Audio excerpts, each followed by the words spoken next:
Yes, another day. Beautiful day out there today. No smoke, no wind, lots of sunshine. It's weird how the weather plays with our minds and our spirit and our body. I think that's why there's so much mention of it in Scripture, and particularly talking about the forces of nature, if you will, that are talked about in the prophecies of the second coming. It wakes you up. It's like, slap in the face.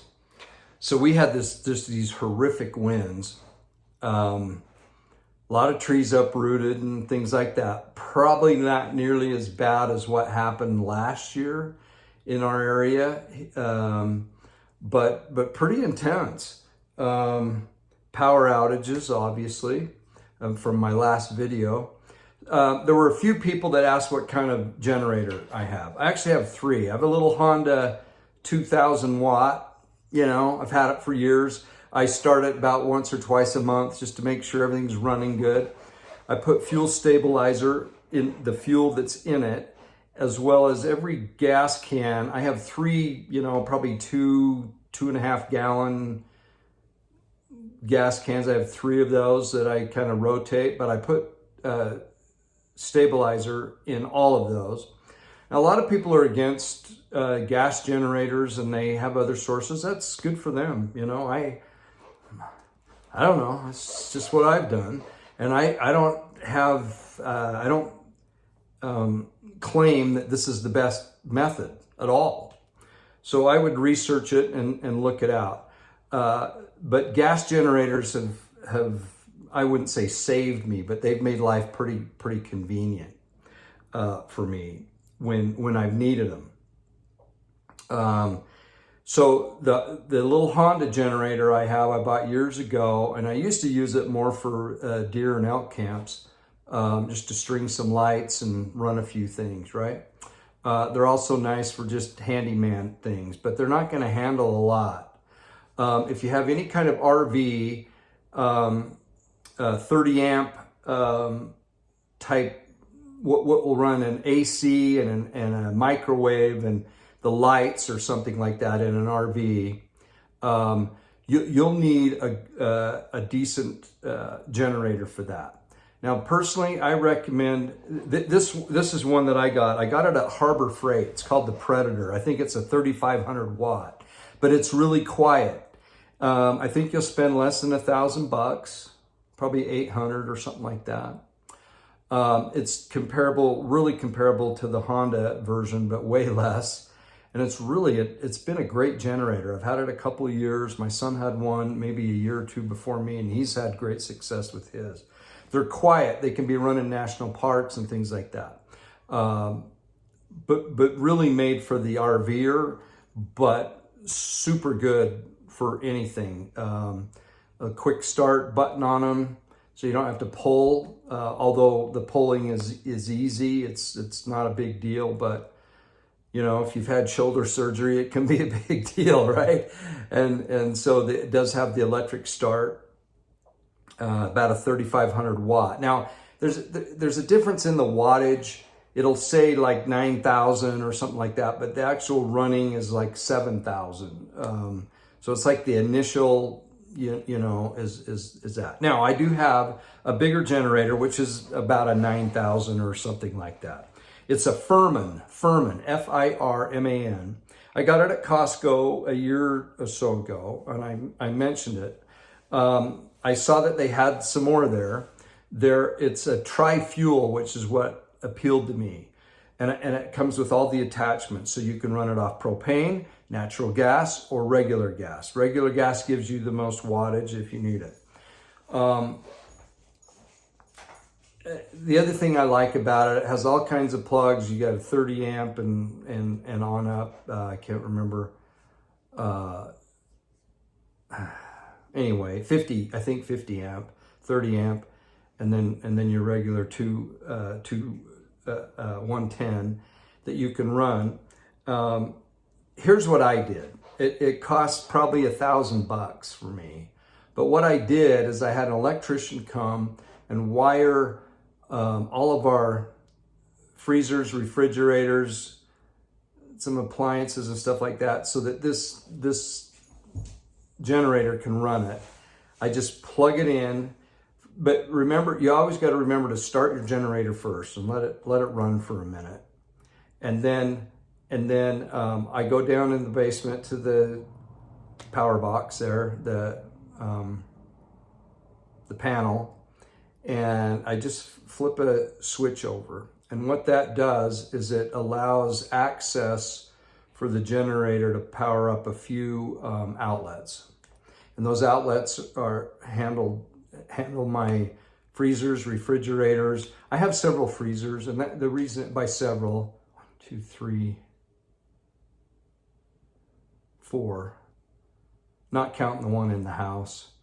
The reason is I have a lot of game meat and other, get a side of beef or half a beef every year, things like that.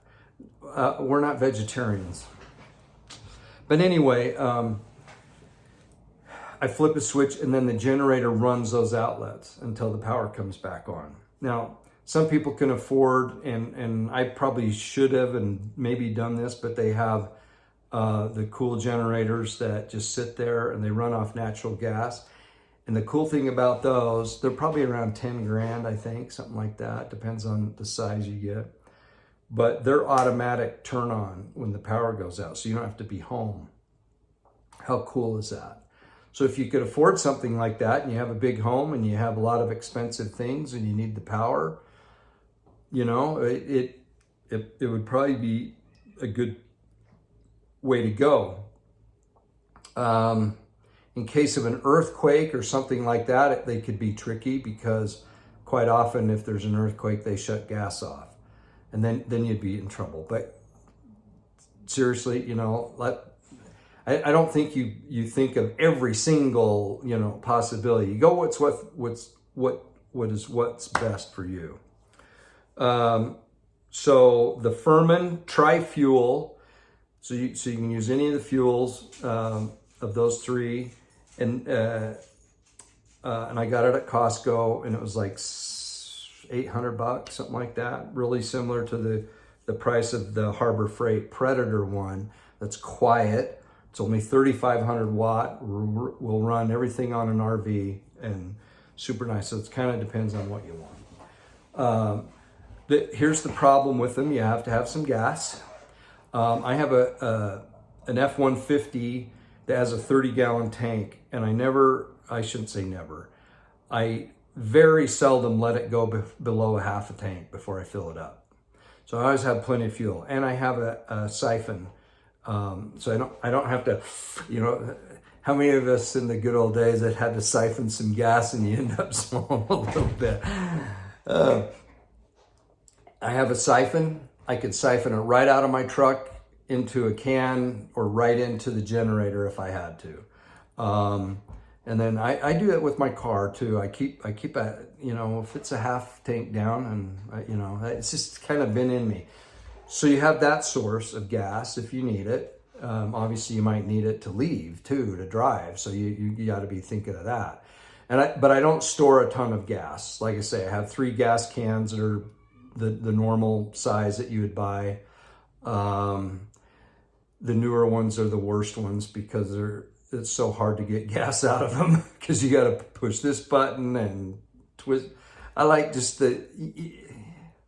seriously. Anyway, I hope that's helpful for that. And you don't need to write me and tell me that this system is bad. I know it's not the greatest. It's just people have asked what I do. And that's what I've done. And I know there's other things. There's solar generators that are pretty spendy and they don't really put out the watt, but they're quiet. The energy to rejuvenate them is from the sun. But if you just need a few things. Now here's one thing that really helps me, and I love it. And when our power went out, I went and I had 1, 2, 3, I think, small rechargeable batteries that can that can power up your, an iPad, obviously your cell phone. And I have 3 of those that are small. Actually, I have 4. One's a solar one. 4 Patriots is where I got that, the solar one.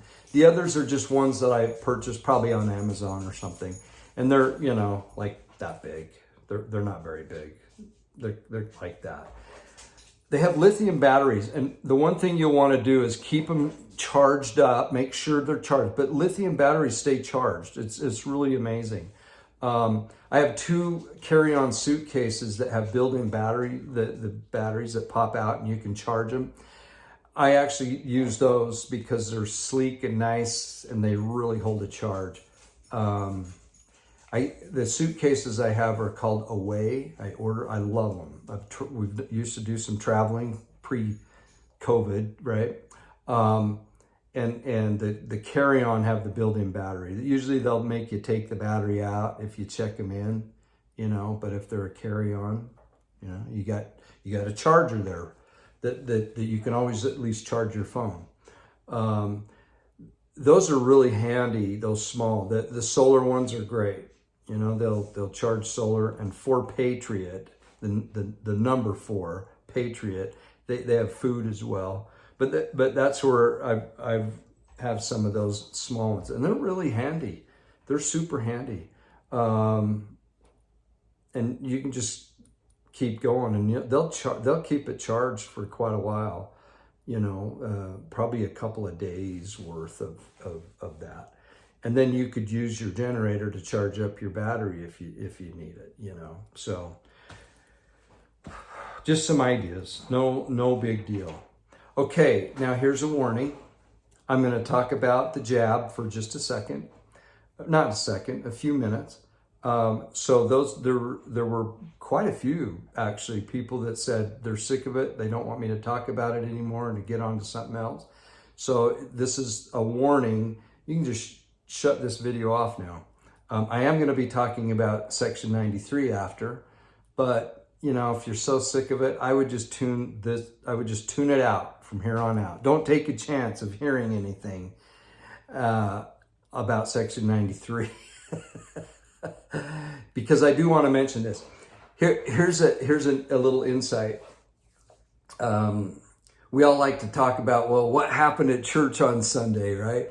So here's what I had. 6 a.m. High Council meeting, an 8 o'clock meeting about our kickoff for mission prep. I'm in the rotation of teaching mission prep. I'm on the High Council over missionary, not over, but over the missionary effort. So in our state. So 6 a.m. we had 5 or 6 missionaries report their mission. It was awesome. That's my favorite part. Anyway, an 8 a.m., 11 o'clock speaking a sacrament meeting, and then 3:30 statewide mission training, coordination with our full-time missionaries that I conducted and did the training, and as well as had 2 members of the state president and one of his counselors there. So I was exhausted. I think I listened to a little bit of Unshaken, Halverson, and he talked about how we're really good, workers, but not very good worshipers, especially worshiping in the Spirit. And I felt like other than my talk that I gave in Sacrament, I love that one. not necessarily, how I did or anything. I love that opportunity to preach. But the others were just a lot of work. We know how to work. One thing Halverson did I thought was so interesting. He said with his students at the U and Institute is he'd put temple and then W-O and then say finish the word. And he goes, without exception, people would always say temple, W-O, work, temple work, temple work. And he'd say, hey, good, that's good. But what else could you put? And it was temple worship, temple worship. And they were like, huh? So we're really good at work, Got to go do work for the dead, got to work. Missionary work. Think of missionary worship, not worshiping missionaries, but worshiping God while we're gathering scattered Israel. It's pretty cool. Now, I thought of that one. That didn't come from Halverson. I don't want to blame him for that one. But if you think of the priesthood keys restored that have to do with the mission of the church, the purpose of the church, other than taking care of those that need help, it's not poor and needy anymore. I can't keep up with the changes. I still say home teaching sometimes. We were on our mission when all this happened. It didn't have anything to do with us, so we're still trying to catch up with all this. But so we have proclaimed the gospel, redeemed the dead, and perfect the saints. And if you look at it, priesthood keys were restored for those three things, right? Yeah, they were. Priesthood keys were restored for those three things. So when we think of I lost my train of thought. When we think of those three keys restored, we also think of the mission of the church, and within those, we could say that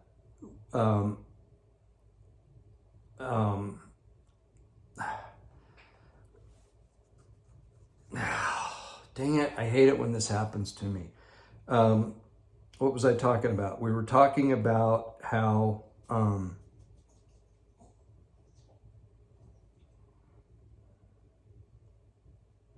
Brother Halverson, work. Okay, so worship. So those three keys contain a form of worship to our Heavenly Father as well, and not just work.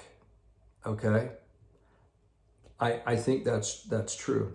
Halverson also, I loved his comment about he does a lot of interfaith, ecumenical things, works with other people of other faiths and leadership of other faiths, and he loves how the evangelical, the born again, he goes, now they know how to worship in spirit way better than we do. He said he has worship envy of those.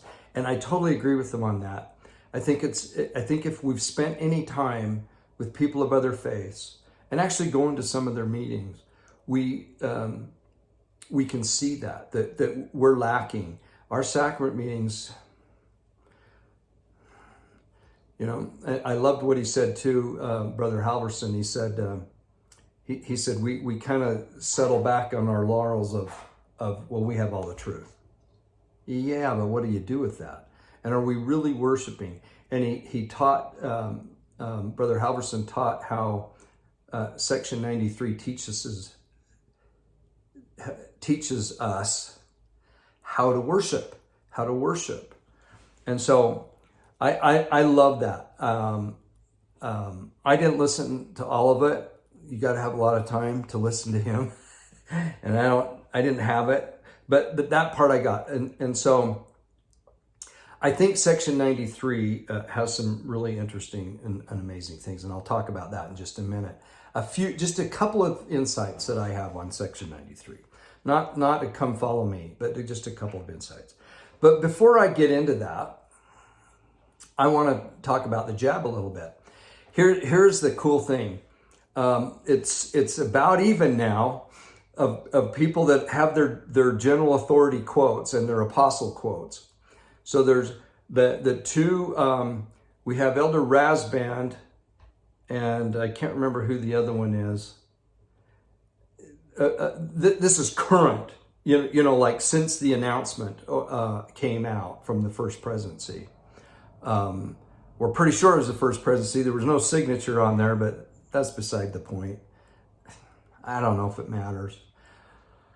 But Elder Rasband and somebody else totally supporting, hey, if you need to follow this, this is right from the brethren. And then we have Elder Christofferson and Elder Stevenson, who, there's been a meeting and somebody asks and somebody reports it, where they say, look, guys, you can still have a recommend and be totally active by going with your conscience, going with your the medical advice that you adhere to. And if you choose not to get the jab, you're still fine, right? You're still fine. And then you have the other side that says, no, you need to follow what their counsel is. So it's even.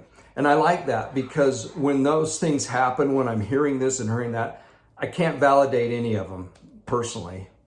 I trust some people that have said firsthand that they were at the meeting, and I trust them. But to be totally honest, I can't verify any of them, other than the statement itself or the announcement. That's pretty verifiable. You can see that, but everything else is like, But it sounds pretty even. So my guess is just go with your what your heart and your mind. Those are the two witnesses that we learn about in the early sections of the Doctrine and Covenants. That the Lord will tell you in your heart and your mind if something is right, and if those two come together on something, boom, go with it. If they don't, if there's like the heart says one thing and the mind says another, or vice versa, me personally, I never act on it if it's that. But when they're united, I act, or I don't act if that's what I'm struggling with. But if they're united, then I know I can do, right? Okay, so that's all I'm really going to say about it. My Sunday was really interesting, though, because I think there were a few more people that wore masks, but maybe not. No social distancing, nothing. Seemed pretty fair. I saw members of our stake presidency in some meetings wearing a mask and other meetings not. I was with them with either all or part of the stake presidency from 6 a.m. until almost 5 o'clock, and during different parts of the day. So I saw them in different places. Our bishopric, none of them had masks on, and none of them sat apart from each other. They were all sitting on the stand together. So that seems to be, kind of the thing, right? I have no idea who's received the vax and who hasn't. I have no idea. Now we know that the Pfizer vaccine has now been FDA approved. So that's going to put added pressure on certain segments to have that required. I think there's been a little bit of element because it's experimental, emergency use only kind of thing. And so now that particular one has been approved, there could be some added, scrutiny or pressure or shaming or, whatever you want to call it. So I feel good, I really do, about the whole thing. As for me personally, just to continue where I've been, I'm fine. I'm okay. Spiritually connected. Had a good day, church day yesterday. Good sacrament, good opportunity to preach. I didn't like the idea of the work aspect of it. Yeah, that part I didn't enjoy, but that's neither here nor there. Okay, section 93, the Doctrine and Covenants. I'm almost 25 minutes into this video. Sorry, it's just part of the deal. Okay, section 84, 88, and 93 have really good explanations of light, truth, and spirit. Light, truth, and spirit. I just want to go over a few of those verses and compare them. So in section 93 that we're studying this week, we have this. All truth and truth is knowledge of things as they are, as they were, and as they are to come. So powerful. That's verse 24.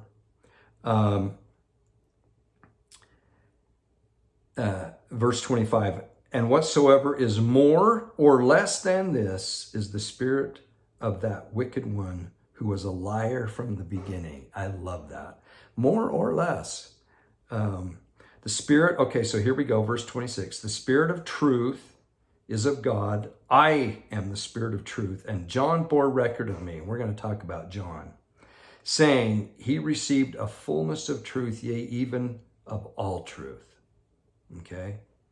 Man, I'm going to skip down a couple of verses, verse 29. Man was also in the beginning with God, intelligence or light of truth. Intelligence, that's what we were. We know this. Was not created or made, neither indeed can be. It's always existed. How cool is that? And then verse 30 is so good and so critical for the time period we're living in. All truth is independent independent in that sphere in which God has placed it to act for itself. As all intelligence also, otherwise there is no existence. Guys, I've been saying that. Without agency, okay? Without agency or without the ability to act for yourself, there is no existence. Satan does not want us to exist. He's the one that takes that agency away or attempts to do so. Behold, here is the agency of man, verse 31. And here is the condemnation of man. So you have the agency and the condemnation, the opposite of man. The condemnation is the lack of agency. You're condemned. You don't exist, basically. Because that which was from the beginning is plainly manifest unto them, and they receive not the light. You don't receive light if you're in a state of having no agency. So having light gives you life, gives you agency, gives you intelligence, spirit, connection with God. It's all beautiful. So verse 33, for man is spirit, the elements are eternal, and the spirit and element inseparably connected receive a fullness of joy. That's it. And as soon as agency is taken away, what does it say? There is no existence. Wow. Okay. And every man whose spirit receiveth not the light is under condemnation. Okay, that's verse 32. The glory of God, verse 36, there's so many good things. The glory of God is intelligence, or in other words, light and truth. Light and truth forsake the evil one. So those are just a few verses in section 93 that cover light and truth, spirit, intelligence, all those things. Now, let's go to section 88. So we're going to go backwards a little bit. And this is verse 11. So section 88, verse 11, and you'll see the similarities to 93. And the light which shineth, which giveth you light, is through him who enlighteneth your eyes, which is the same light that quickeneth your understanding. So it's like the S-U-N is in likeness of the S-O-N. Okay? I love that. Which light proceedeth forth from the presence of God to fill the immensity of space. The light which is in all things, which giveth life to all things, which is the law by which all things are governed, even the power of God, who sitteth upon his throne, who is in the bosom of eternity, who is in the midst of all things. Okay. So, and there's others in section 88. I just picked those 2 or 3, I guess those 3, to see how this was flowing. These 84, 88, 93 were flowing. And a lot of it came as a result of translating the New Testament, and particularly the words of John. Okay, and we'll get into that. So let's go to section 84 and see where we're going to talk about light in section 84. If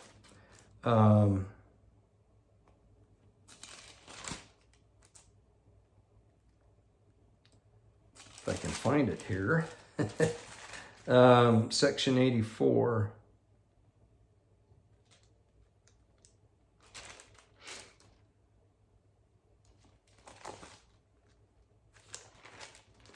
I know it's in here. I have so many things marked now in section 84 that I have a hard time. Okay, here we go. Verse 45. Sorry about that. For the word of the Lord is truth, and whatsoever truth is light. This is 45. I think I said 44.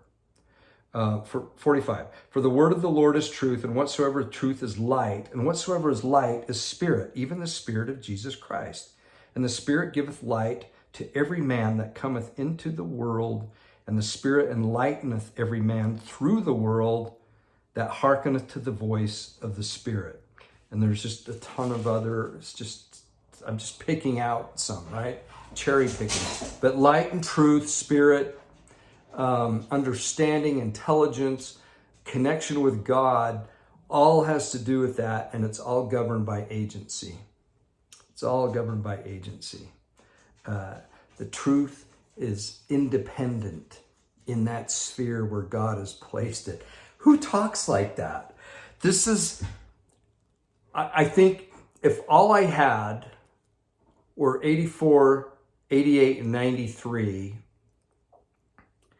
even aside from the Book of Mormon, but for me personally, if I had those three sections, I would know that Joseph Smith was a prophet of God, like unshaken, right? Unshaken testimony of that, because you can't write this stuff. Even if you're just so bright and brilliant and have degrees and you've studied theology and everything, you cannot write that.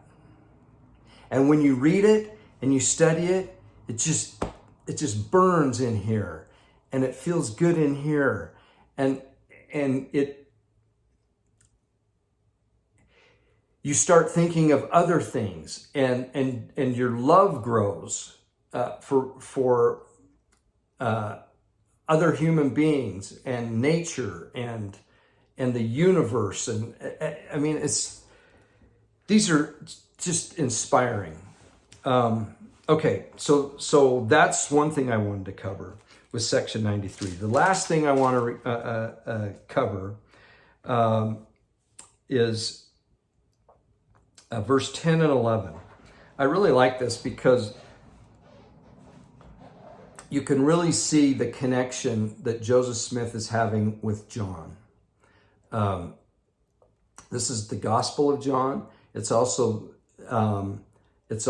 John the Revelator. So we're talking about the same person, and there's a lot of mention of him in the Doctrine and Covenants, and you can see the connection that Joseph Smith has with him on this. So here we go.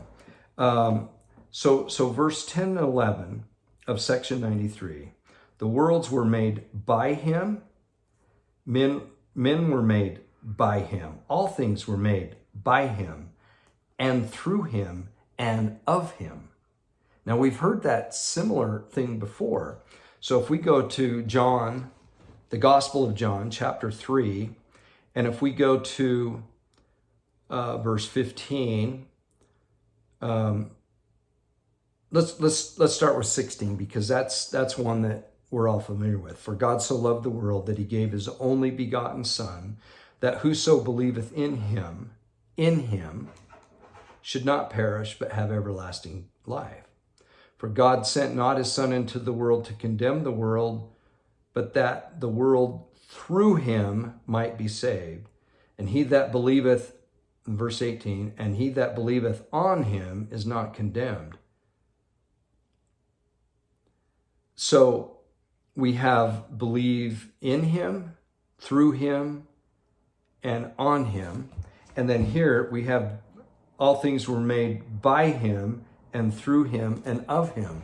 It's like this power of three witnesses or three expressions that just all focus on the Savior, on everything. I love that. And I love that connection that we have with the Gospel of John and with section 93 of the Doctrine and Covenants.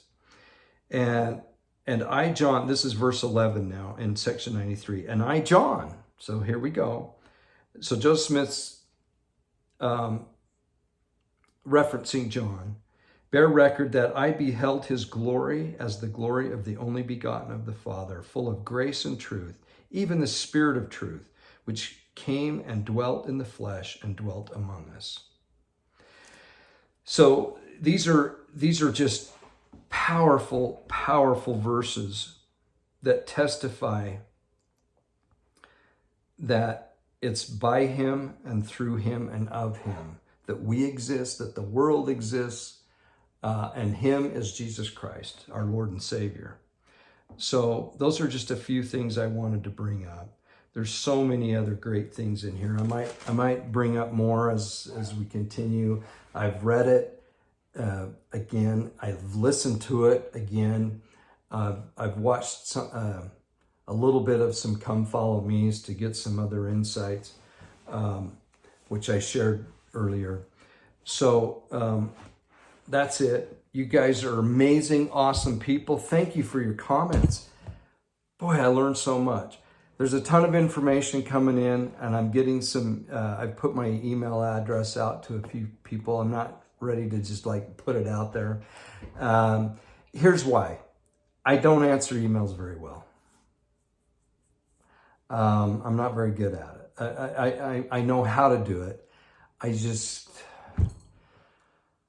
You ever have something that you just like, I don't know. So emails for me, I think it was from the mission. When I was a mission president, I had so many. It's kind of like wearing a suit. I wore a suit every day of my life for 3 years. And I'm not a suit kind of guy. I don't know if you can tell that or not. And I think, and now I just do not like putting on a suit. I don't like it. They're not comfortable. Suit coats to me are like the most worthless thing. They're hot in the summer, and in the winter they don't keep you warm. They're awkward to wear. If I don't know if you've ever worn a coat with a suit coat on. It's just horrible. It's so you take your suit coat off and put a real coat on, a functional coat, and then you're not dressed up enough. And I've done this before. Where I should have had a suit coat on to look the proper way, right? I had in dead of winter, right? I had a regular coat on. I took it off. I'm like, dang it, white shirt and a tie. You know, so I just sat there with my parka on or whatever it was. Do we call them parkas anymore?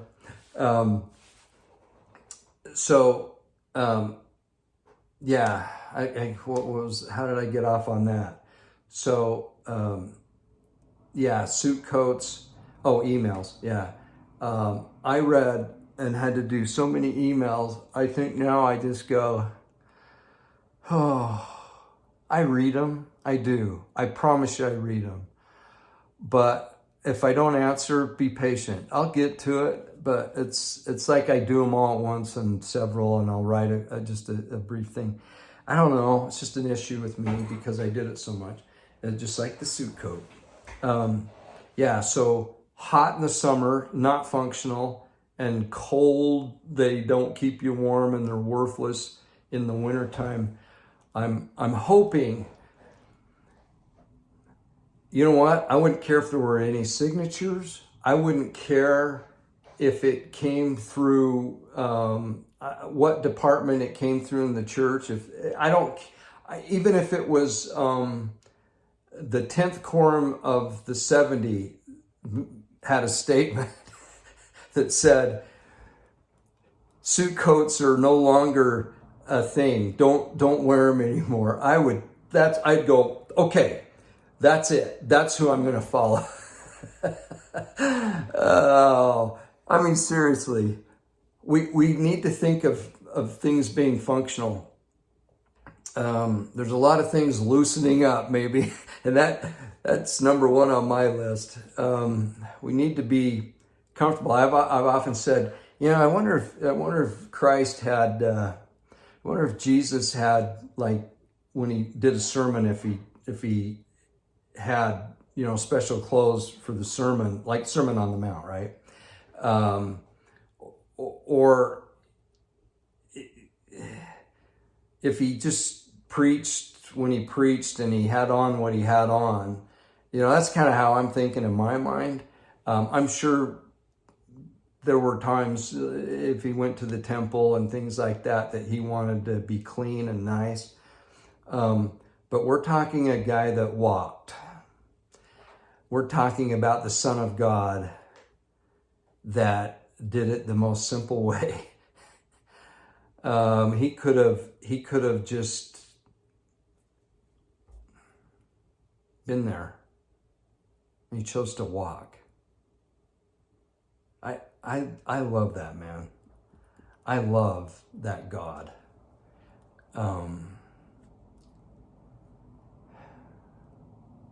Anyway, okay, that's it. I'm going to shut up now.